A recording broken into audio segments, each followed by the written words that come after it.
એક મુસ્લિમ ફરિયાદી ઈડીમાં ફરિયાદ કરે અને હિન્દુના ઠેકેદાર કહેવાતા પટેલિયાના છોકરાને એ મુસલમાનના કહેવાથી જેલમાં પૂરે, આ હિન્દુવાદી સરકાર આપણે નથી જોઈતી.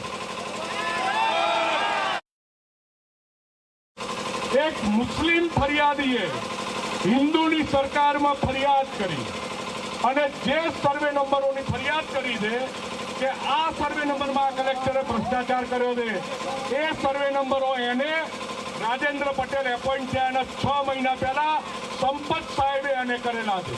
હું મીડિયા સામે બહુ જવાબદારીથી કહું છું, મીડિયા ફરીથી નોટ કરી લે. રાજેન્દ્ર પટેલ પહેલાના કલેક્ટર સંપત સાહેબે એ જમીન એને કરી છે. તો પહેલી ધરપકડ રાજેન્દ્ર પટેલની થવી જોઈએ કે સંપતની થવી જોઈએ? પહેલી ધરપકડ સંપત્તિ થવી જોઈએ કે ના થવી જોઈએ?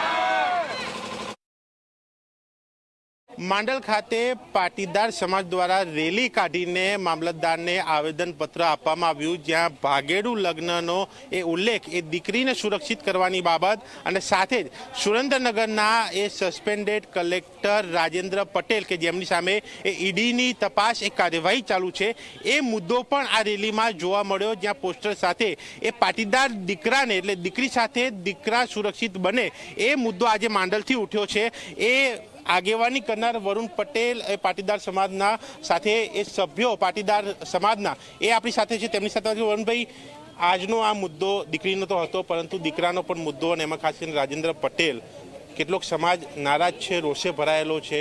શું છે આજે એક માગ તમે અહીંયા મૂકી છે, કેટલાક આક્ષેપો પણ કર્યા છે, શું આગળ કાર્યવાહી ઈચ્છી રહ્યો છે? જો પાટીદાર દીકરા રાજેન્દ્ર પટેલ ઉપર પૂર્વગ્રહ રાખી અને જે કાર્યવાહી કરવામાં આવી છે, એનાથી પાટીદાર સમાજમાં અને ગુજરાતની પ્રજા જે સારા અધિકારીઓને ઓળખે છે એ તમામ સમાજમાં ખૂબ આક્રોશ છે.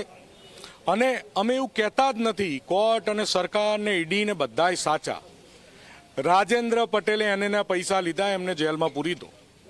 સરકાર ડિક્લેર કરે ગુજરાતમાં કયો કલેક્ટરને કયો જિલ્લે એના પૈસા નહીં લેતો, અને જેટલાય 10 વર્ષમાં એના પૈસા લીધા છે એ તમામ અધિકારીઓના ઘેર ઈડીની રેડ પડવી જોઈએ. શું કરવા ખાલી રાજેન્દ્ર પટેલના ઘેર?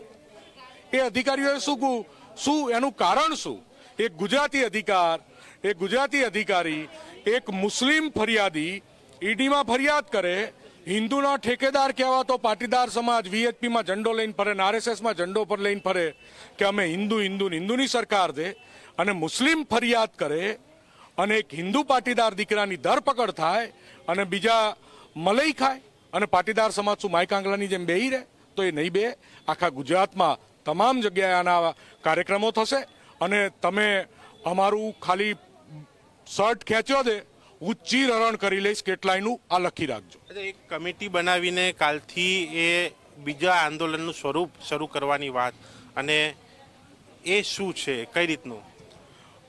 ગુજરાતમાં પાટીદાર સમાજની ઘણી સામાજિક સંસ્થાઓ છે, એમની સૌથી વિશેષ જવાબદારી બને છે અમારા કરતાં વધારે પાટીદાર સમાજને સુરક્ષિત કરવાની.